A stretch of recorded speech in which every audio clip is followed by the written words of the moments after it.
सारी मिठाई पकड़ा गए हैं, किसी ने खाई नहीं अभी तक।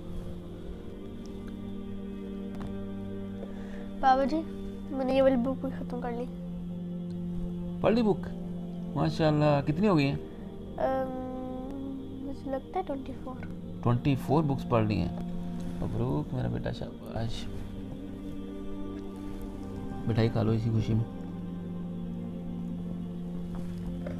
एक बात बताऊँ आपको, मेरा बेटा, एक चीज़ याद रखना कि जितनी बुक्स आप पढ़ते हो ना, ये आपकी शख्सियत के साथ मैच करनी चाहिए।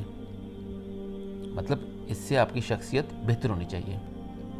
क्योंकि मैं ऐसे कई लोगों से मिल चुका हूँ जो कहते हैं कि मैंने 50 बुक्स पढ़ी हैं, 100 बुक्स पढ़ी हैं, लेकिन वो लोग झूठ भी बोलते हैं, बेईमानी भी करते हैं, दूसरों को धोखा भी देते हैं, और उनके कॉल और फेल में तजाद भी होता है।